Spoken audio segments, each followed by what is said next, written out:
Doctor ortho, अब दर्द भी घुटने टेकेगा।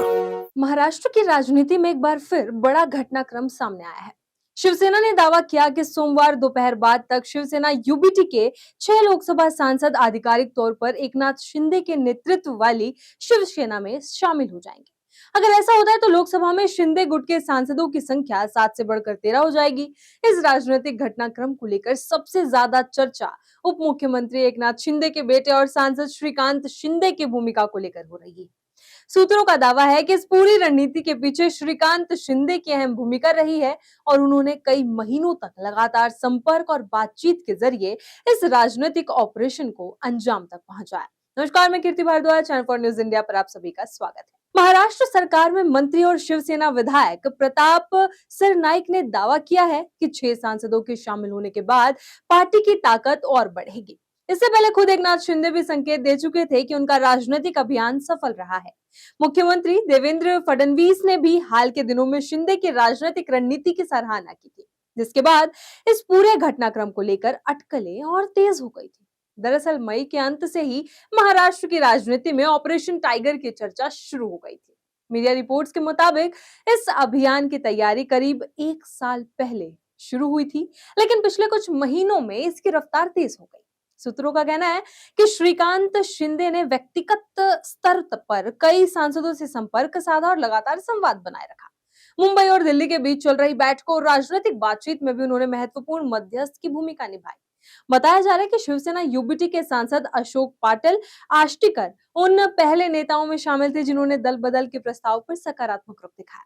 इसके बाद धीरे धीरे अन्य सांसद भी इस प्रक्रिया से जुड़ने लगे। पूरी कवायद को अत्यंत गोपनीय रखा गया और सीमित लोगों को ही इसकी जानकारी थी।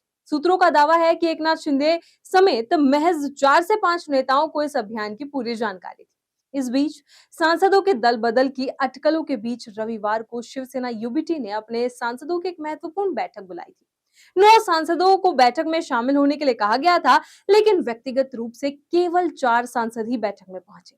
पार्टी की ओर से दावा किया गया कि 5 सांसद ऑनलाइन माध्यम से जुड़े थे। उस समय उद्धव ठाकरे गुट ने यह भी कहा था कि सभी सांसद उनके संपर्क में हैं और पार्टी पूरी तरह एकजुट है। हालांकि अब सामने आ रही जानकारी इस दावे से अलग तस्वीर पेश कर रही है। रिपोर्ट के अनुसार बैठक से पहले ही 5 सांसद शिंदे गुट के समर्थन पत्र पर हस्ताक्षर कर चुके थे। इसके बाद राजनीतिक घटनाक्रम तेजी से आगे बढ़ा। बताया जा रहा है कि 16 जून को बगावत की प्रक्रिया में निर्णायक रूप लिया, जब 6 सांसद अलग अलग शहरों से दिल्ली पहुंचे और नोएडा के एक होटल में ठहरे। अगले दिन यानी 17 जून को इन सांसदों ने लोकसभा अध्यक्ष ओम बिरला से मुलाकात की और अपना समर्थन पत्र सौंप दिया। शिवसेना यूबीटी के जिन सांसदों के नाम इस घटनाक्रम से जुड़े बताए जा रहे हैं, उनमें संजय दीना पाटिल, संजय देशमुख, संजय जाधव, भाऊ साहेब वाकचोरे, नागेश पाटिल आष्टीकर और ओम प्रकाश राजे शामिल हैं। ये सभी सांसद 17 जून को दिल्ली में आयोजित शिवसेना यूबीटी संसदीय दल की बैठक में शामिल नहीं हुए थे। इसके बाद से ही उनके शिंदे गुट में जाने की चर्चाएं तेज हो गई थी। राजनीतिक जानकारों के अनुसार दल बदल विरोधी कानून से बचने के लिए किसी भी संसदीय दल के कम से कम 2/3 सदस्यों का अलग होना जरूरी होता है। शिवसेना यूबीटी के लोकसभा में कुल 9 सांसद हैं। ऐसे में 6 सांसदों का एक साथ अलग होना कानूनी दृष्टि से भी महत्वपूर्ण माना जा रहा है। यही वजह है कि 6 सांसदों के समर्थन को इस पूरे अभियान की सबसे अहम कड़ी माना जा रहा है। सूत्रों के मुताबिक बगावत करने वाले सांसदों का तर्क है कि शिवसेना यूबीटी अपनी मूल विचारधारा से दूर जा रही है। उनका आरोप है कि पार्टी की राजनीतिक दिशा बदल रही है और कांग्रेस के साथ नजदीकियां लगातार बढ़ रही है। कुछ सांसदों ने यह आशंका भी जताई कि भविष्य में पार्टी कांग्रेस के साथ विलय जैसी संभावनाओं पर विचार कर सकती है। हालांकि इन आरोपों पर शिवसेना यूबीटी की ओर से अभी तक कोई आधिकारिक प्रतिक्रिया सामने नहीं आई है। वहीं इस घटनाक्रम के बाद महाराष्ट्र की राजनीति में एक बार फिर शक्ति संतुलन और शिवसेना की विरासत को लेकर नई बहस शुरू हो गई है। इसी तरह खबरों के लिए बने रहे चैनल फॉर न्यूज इंडिया के साथ।